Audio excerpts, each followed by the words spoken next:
You've tuned into another edition of The Break Room, a weekly conversation about how the City of St. Augustine works from those who do the work every day. Hosted by the City of St. Augustine's Communications Director, Melissa Wissel, The Break Room offers a closer look at the different city departments and provides updates on current and upcoming projects and events. And now, your host, Melissa Wissel. Hello, and thanks for tuning in. You're listening to The Break Room. I'm Melissa Wissel, Communications Director for the City of St. Augustine. We're going to jump right in this week with two special guests in studio. I have the pleasure of introducing Kelly Wilson, Deputy Director of St. Johns County Emergency Management, and Laura Dodd, St. Johns County Risk Manager. Ladies, welcome to The Break Room. Thank you for having us, Melissa. Yeah, thank you, Melissa. It's an honor to be here today. So we're going to get started with vaccine distribution. Kelly, I think that's over on your side of the game. St. Johns County Emergency Management, along with County Fire Rescue, City Fire, loads of volunteers. It's been running quite an operation out there at the Calhoun Center. Tell us about it. It is an incredible operation. This operation began around January the 4th. The county made a partnership, and you know, when we talk about the emergency management, we talk about city fire, we talk about county fire. This is truly a community-wide operation because inside the EOC, and Laura will talk about it, we have people from every agency in the county. So we have got an incredible team working towards this vaccine mission. So, you know, we started around January 4th. Most of you remember, you know, there were two different vaccines that have been approved. You have both Moderna and the Pfizer. So when this operation started, we actually started with the Moderna vaccine, and we were getting very small amounts. There was an incredible demand for the vaccine. So, you know, we had the call-ins the way we did it, and we moved along, and then the state switched us over to the Pfizer vaccine. And all of these vaccines have 2 shots.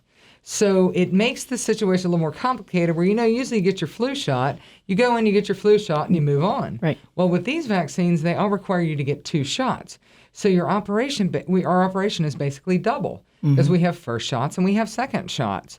And I think folks are starting to get used to that rhythm. Right. We do first shots on Mondays, Wednesdays, and Fridays, and we do second shots on Tuesdays, Thursdays, and Sundays.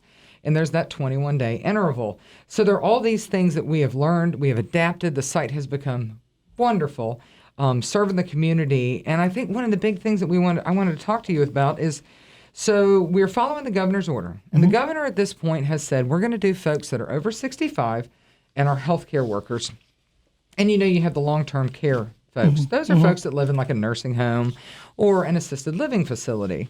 Those folks were actually being done by CVS and Walgreens. Okay. So the Solomon Calhoun site is serving, you know, healthcare workers and those folks over 65.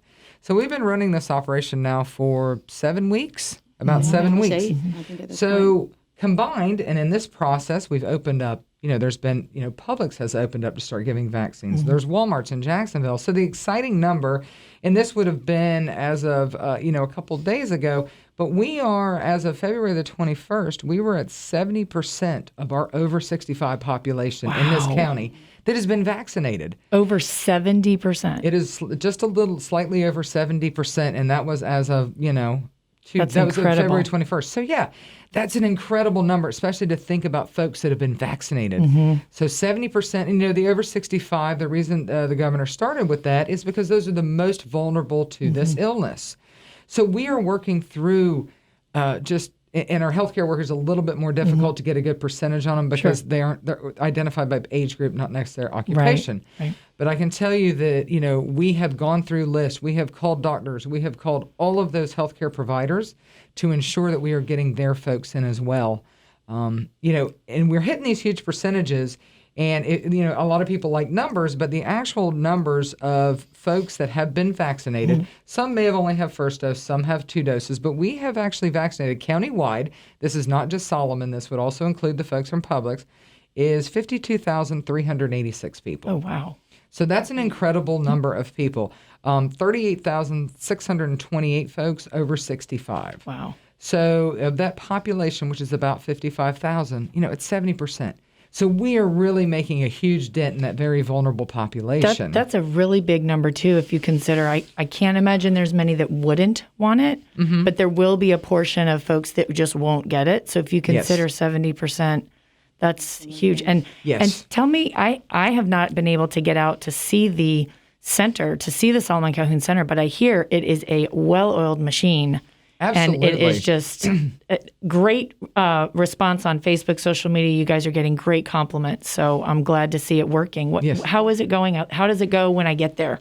So on site is both fire rescue and, like you said, the St. Johns County Fire Rescue, as well as the City of St. Augustine Fire Department, as well as many folks from the City of St. Augustine volunteering their time to help. So when you get there, the Solomon Calhoun Center is located at 1300 Duval Street. And once you get there, you'll be directed to park. You know, we do it by appointment only because we don't want folks waiting in long, long lines. So you get there, you are checked in through the parking lot to ensure you have an appointment. We then have sometimes buses. We always have golf carts to pick you up from the parking lot in case anyone has some sort of mobility issues. They will bring you to the front of the building. You will then be checked in. As you get checked in, you will go into a room where you have to fill out documentation. So because you are receiving a vaccine, you have to fill out a medical questionnaire with all of your information. Because your information will be entered into Florida Shots, which is the way we keep track of vaccines in Florida. As soon as you enter that information, they will then take you and your paperwork. They'll check it over. They'll do a medical evaluation with you, walk through the questions. Some of the questions are, have you had a vaccine in the past 2 weeks, including the flu shot? If you were to have something like that, we would ask you to wait. We need you to wait. Have you ever had, an allergic reaction to a vaccine? Questions like that so you can get a brief medical evaluation. You'll then move on. You will go into the area in which the vaccinators are. We have anywhere between 20 and 24 vaccinators at any given moment. Wow. So we are vaccinating 20 to 24 people, every few At a minutes. time. At a time. Wow. So those folks, and you have a mixture of both nurses and our paramedics from fire rescue, and they'll be doing those vaccines. You get your vaccine. You are then required to wait about 15 minutes. If you have any allergies, you may be asked to wait 30 minutes, but you are then sent to a different waiting area, which are we have you very well socially distanced. You sit in a large area. You wait your 15 minutes, and then before you leave, you are given your second dose appointment. So you know when you're coming back for your second dose. And then, if you need a ride back to the parking lot, you get your ride back. From the moment you walk up to the door to the moment you get out the door is somewhere in the neighborhood of 30 to 40 minutes. That's fantastic. You'll be in and out. So we are absolutely doing mass vaccinations.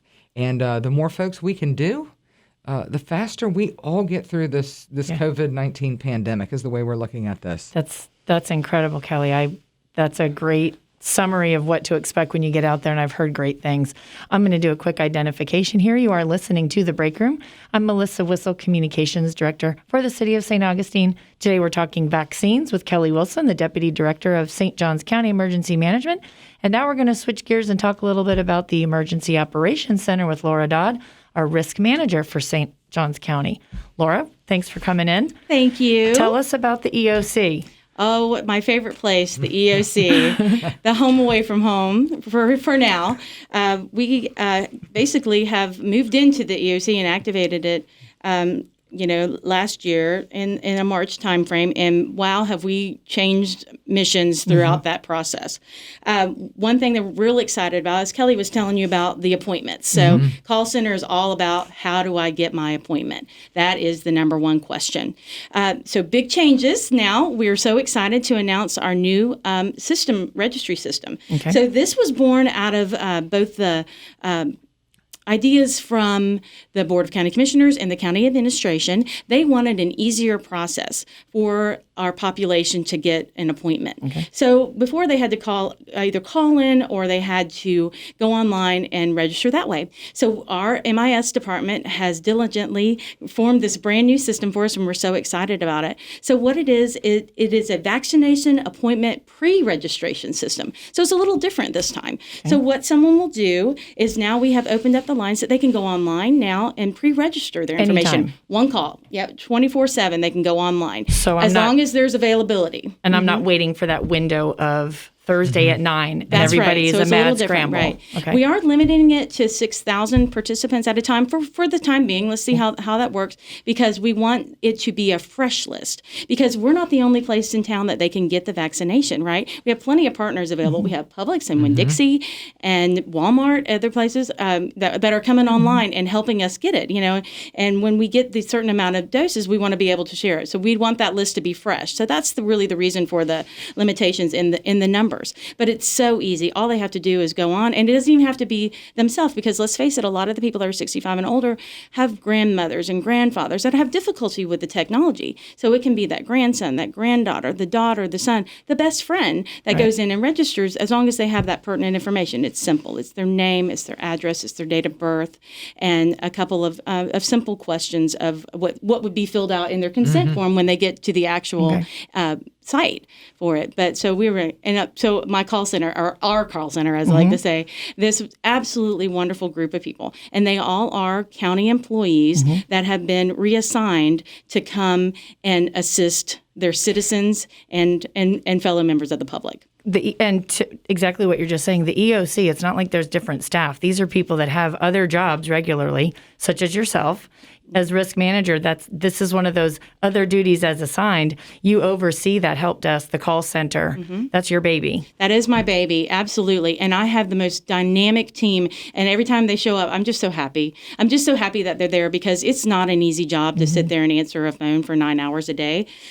Sometimes longer during hurricanes, of course. But these are calm, cool, collected people in a time of crisis. And we arm them with the best factual information, and we're rumor control. Because let's face it, with social media and with all the friends talking, we get a lot of calls of people just trying to reduce down the rumors. I mean, it's amazing what comes in, and they're wonderful, wonderful people. They're librarians. They're right-of-way inspectors. They're all different walks of county life that we've brought them in. But it's a special calling. It's public service at its best for these people.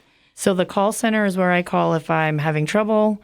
Will they actually walk me through? Absolutely. How to do the appointment? Absolutely. They have been diligently trained to understand the new application, and if someone's having any technical difficulty or a hang up or something like that, we can walk them through it, or we will actually register them ourselves, as long as we are there. And we are there from 8 to 5, and we are there to be that helpful voice in that time of crisis for them and try to get them through it the best way as possible, because we realize they've been through a lot these past year, right? And the pandemic has changed so many lives.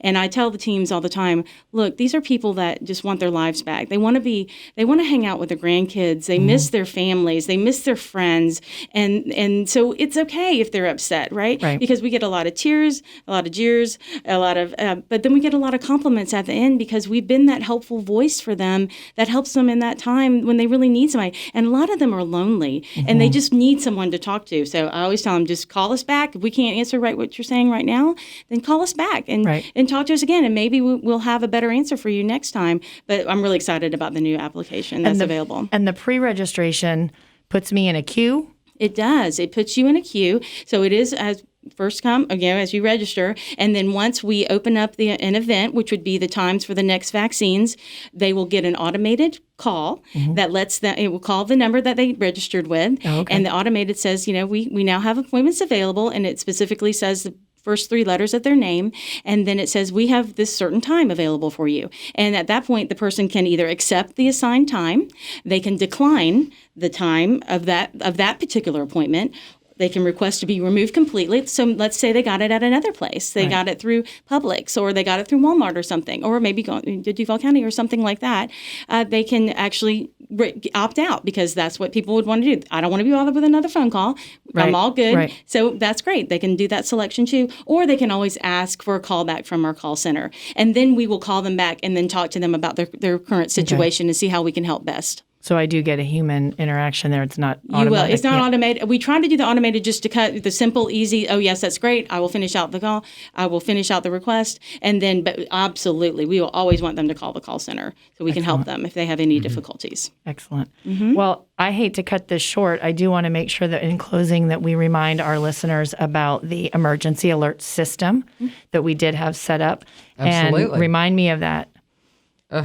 It is Okay, hold on. 888. Let me make sure. I want to make sure I get everybody on the right Right. track. It is 888-777, and it's SJ, and you text SJC vaccine to that. That's the texting. That's the texting. That will receive a text. And actually, if you get the text, you can then click and receive emails. Yeah. So what that is any vaccine-related information for St. Johns County will be sent to you. I love that. Yep, it's 888-777, and then you text SJC vaccine, and And you'll be you'll on our get that. texting list. It's a great alert system, and I get them all the time. So we're going to wrap up another edition of the Break Room. Thank you both so much for coming and joining us. Thank you. Thank you. I hope that we answered your questions. If we did not answer your questions, send us an email at info@citysanog.com. We want to keep you informed about what's happening in and around the city and around in the county. Most importantly, that you hear it from the folks who are doing the work and making it happen every day. In order to stay connected, you need to be connected. So be sure to like us and follow us on any of our social platforms. You'll find us on Facebook, Twitter, and Instagram at City St. Aug. Until next time, thanks for tuning in. You've been listening to The Break Room, a weekly program addressing projects and programs offered by the City of St. Augustine. Join us each week as the city's communications director, Melissa Whistle, has in-depth conversations with the people who make our town work to meet the needs of our community. The Break Room is produced by communications specialist for the City of St. Augustine, Cindy Walker, and engineered by Flagler College communication major, Lily McNeil. See you at this time next week for another edition of The Break Room.